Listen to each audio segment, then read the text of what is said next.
thank you. I like Joe John's shirt. Joe John, well, I guess it's John, but yeah, it's a good-looking shirt, right? And there's a young girl in our audience who I said, wow, this must be like meeting Jesus for you. And she at first said, yeah, and then she said, oh, no, wait, I'm Jewish. So it's even better than meeting. Good. Well, it's good to see you, and thank you for joining us on this poignant Post-Dancing with the Stars night. I know your dad was a part of the dancing. Yeah. Yeah. Your dad, he did pretty well, actually, right? Yeah, he did okay. You know what? I think he had really good fans. I think that's maybe what kept him there for as long. I don't think it was necessarily his moves or the skill, but I think he really, you know, proved the love of his fans. Did he train hard for the dancing? He did nothing but eat McDonald's because he was like, I'm working out more than I've ever worked out in my life. So he would go to McDonald's and get like 10 burgers and like all kind of stuff, but he still lost weight because he was working so much. And oh, really? Yeah, they were kind of hard on him. Well, you know, that's how they are. Judge Bruno. Karina was like, I remember one day she was kicking him in like the back of his like knees as he was dancing. And I was like, I'm never gonna do Dancing with the Stars. No way. Oh yeah, I'll eat the burgers, but I'm not gonna get hit with a stick. Were you happy when Dad got eliminated? I can't imagine watching my dad dance on national television. No, I was sad, but he was happy. Because, oh, he was? Yeah, he could just eat the burgers and not work out. Yeah. But, like, I was kind of sad because I kind of wanted him to win. Because he came, I think, the farthest because he, like, no disrespect to Dad, but he sucked the first night. Like, the wig came off and, like, everything that could have gone wrong went wrong. And so by the end, he was, like, really, like, I thought pretty good. So I was kind of sad. And they made it really dramatic. They played Everybody Hurts when he got kicked off. I was like, this is awful. Yeah, right. It was like being at a funeral. I was like, you just got kicked off Dancing with the Stars. Well, you know, you grew up in Hollywood part of the time, and on a farm in Tennessee the other part of the time. Yeah, we have a big farm in Nashville. We have like 500 acres, so... Wow. Yeah, we can That's get a lost lot of out acres, there. yeah. And you have animals out there, I know, right? Like... Yes, we have horses and chickens and all kinds of cool animals. Chickens. Yes. That's what I want to ask you about, because I am thinking of getting chickens. Yeah, well, I know where you can get them, because here's the story about the chickens. This is what... I really am. I'm not kidding about chickens. Okay, well, you can go to this, I'll tell you, I don't want them to, like, come hunt me down, so I'm not going to tell you exactly where I stole the chickens from, but I'll tell you later. Wait a minute. So my dad and I, we went, and it was, like, this little farm here in California we were visiting, and we went and visited this, like, zoo thing, and they were going to take the chickens and feed them to the snakes at the end of the night. And my dad was like, that's the most awful thing I ever heard. So he pulled me and my little brother, Brazen, aside and was like, put one in your pocket, Brazen, put one in your pocket, and we'll get out of here. So we're like, okay, Dad said we can steal chickens. So we, like, shoved them in our pockets, and then we take them home to my mom, and my mom's, like, dying. We're staying at, like, the Four Seasons or something. So we had to put them in the bathtub.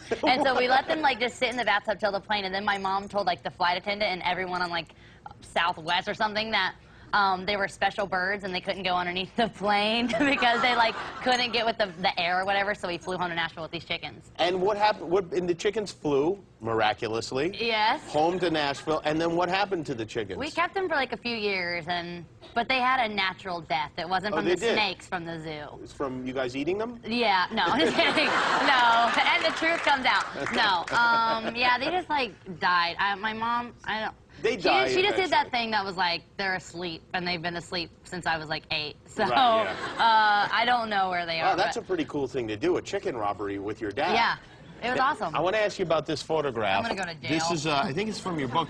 This is you and your dad and a Willie Nelson doll. Which is a weird thing for a young girl to have. Most people have Barbie, but my dad made me get Willie instead. Dad bought that for you? I think he got it, like, someone had made it for my dad, because he was, like, friends with Willie, I guess, at one point, and so someone made it for my dad, and then he just became my best friend. Really? Wow, that's gotta be a weird thing. But as I get older, the more I'm like, that's creepy. Like, he looks really weird. It does. It was a really cool doll at the time, but I still have it. You do? I don't carry it around anymore. You did carry it around? Yeah. Everywhere you went? Yeah, that is not a joke. I've been in, like, 3 of my dad's music videos, and I've had that doll in almost every one of them. Would you change little Willie's diapers or anything like that, like you would do with a doll? No, that's now. Now that he's getting older, you know, I have to... Well, that's pretty, I mean, that's pretty hip to have a Willie Nelson doll when you're a kid. Yeah, I love that thing. He was my best friend. And one day you I wonder why I had no friends. I think my friends were scared. What smells? It's the Willie doll.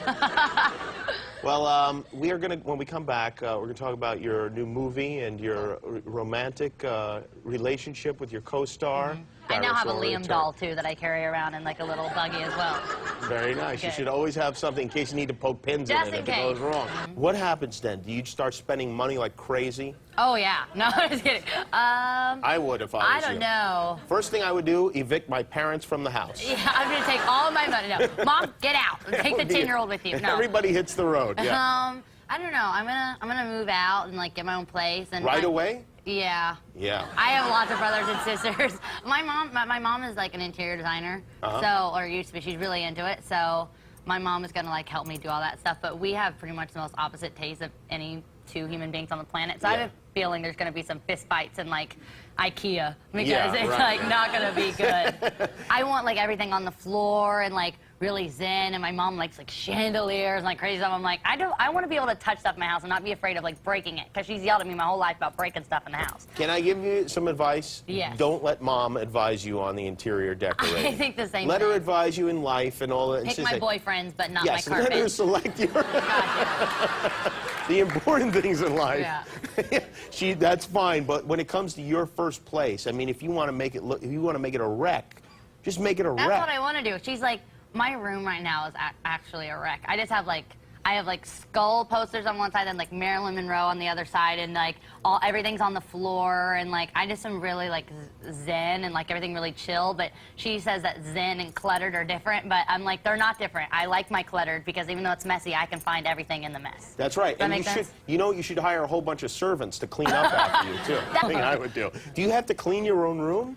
I choose not to clean it, so it's just disgusting. It's just filthy. Yeah. Okay, good. It's just disgusting. It's just, you can have your own house filled with dirty Willie Nelson dolls. But she doesn't understand. She doesn't understand that, like, even though it looks dirty to her, I know what, like, shoes are on the floor because I put them there. Like, I know on the floor where things are. That's right. Well, that's a mother's role. For like, some reason, that corner is shoes, that corner is jacket. It's important to keep rats out of their child's bedroom. Yeah. So I'll have my whole house for that. And now you'll have rats in the whole house all over the place. I can't wait. Well, that sounds like it's going to be a lot of fun. It's going to be good. You are going to turn into a real P. Diddy. You're going to have mink coats and crazy earrings and Bentleys and the whole thing. I got a new car, so I can't wait to add on to that collection when I get out of my mom's house. Oh, really? Well, it won't be long now. Look out, everybody. I don't like cars, I like shoes. This so could single-handedly bring back the U.S. economy when you... I was here last night supporting him. You He's not here right now. He's not here supporting you? No, he's stuck in traffic. He's in the Paul McCartney traffic because Paul McCartney is playing tonight. Oh, at the Hollywood Bowl? Yeah. Oh, he's stuck in traffic, huh? Yeah. Very That's what they all say.